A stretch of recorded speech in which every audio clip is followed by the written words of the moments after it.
everybody. Thank you for joining us for day 2 of our E3 coverage here at Polygon.com. I am Griffin McElroy. This is my co-host, my brother, my friend, my colleague. Did I say colleague twice?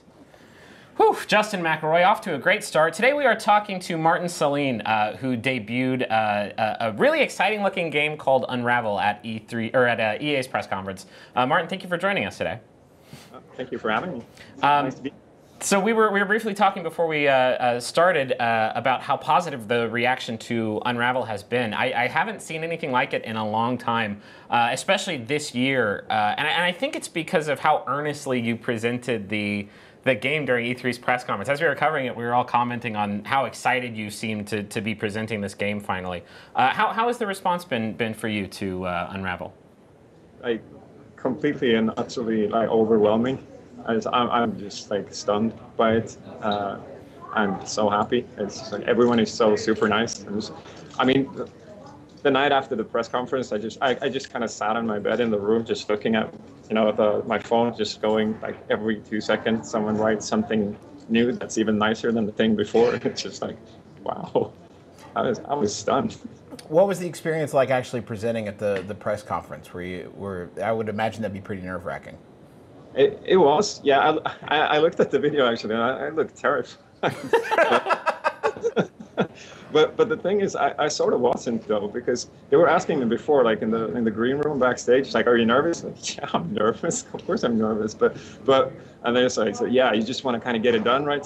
And I was like, no, I want to do it. Like, keep doing it, and just like this is like the moment. I've been waiting for this for like 2 years. Like, I'm so excited about it. So there's like, yeah, I was scared, but most of all, I was just like really happy to finally get to show it off. One of the things that stood out to me the most about when you debuted Unravel was how much quieter and I guess, for lack of a better word, nicer it was than most of the games. Certainly all the games that we saw at the EA showcase, and really at any of the press conferences, it seemed just so much more, I don't know, quiet and pretty. Is there extra nerves that come with debuting a game like Unravel amid a bunch of shooters and explosions and more bombast? Yeah, I guess you kind of worry at first, like maybe we're not loud enough. But then I guess sort of when everyone else gets louder and louder and louder and louder, then you kind of stick out more by not being loud. So I guess it was kind of good for us to just be that game that wasn't like any other one. One of the things I thought, Martin, that was interesting about the trailer is that the world feels like a real environment. It reminded me of like Honey, I Shrunk the Kids. Yeah, sure. Like a real world like that. Can you talk about what goes into making like a real world platforming environment? Well, that's one of the things that we were really going for. That we wanted to be real places. We wanted to base it on our own home, really. I mean, I come from this little small town in northern Sweden, which is like, we have like about this many people and this much countryside, and we just wanted to show some of that stuff off.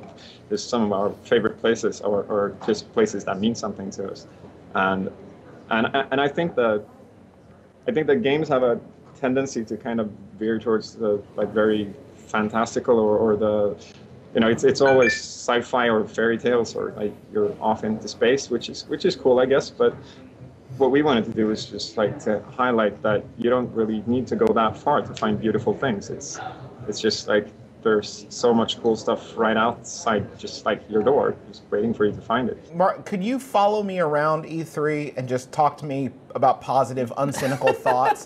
Because I really need that at this point. I want this interview to continue for an hour because I need a palate cleanser at this point.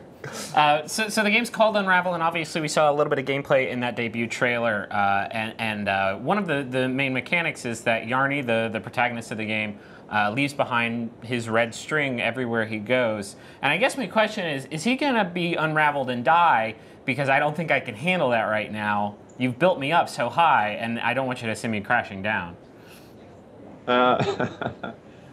Yeah, I mean... He's definitely dead. He's dead. God, how did you do this? How are you going to Iron Giant us right now in the middle of E3? That's heartbreaking. Can you explain a little bit about how the mechanic of the game works? Obviously, you use that string for grappling and some other platforming mechanics. Yeah, that's kind of the whole like the overarching theme of the game is just trying to make that string reach all the way from the start of the game into the finish in this like one long unbroken line. It's kind of like this red thread that runs through it all. And since it's all physics-based, you can use the string in lots of different ways. You can just like, I mean, you can grab it and climb on it, or just like attach it to things and attach things to things, and then you get just like add layers and layers of like dynamics and interactivity and just like plain weirdness to it. It's just like really fun. Do you remember the exact moment when the idea was born, like the concept, the central idea for the game? Yeah, I do. It was. I was. You were high. I get it. You were high. We'll skip past that. Okay, you're very high. Yeah, exactly. You will edit this, right? No, just kidding. No, but the thing is, the whole thing was created on this camping trip. It was like way out in the woods and hanging out with my family in a tent, you know. And it's just kind of like a very inspiring environment. And I think that was a big part of it, just having all that good stuff around you and just kind of feel like I want to do something that's set here, and I want to do something that's sort of, you know, about things that matter in life, I guess.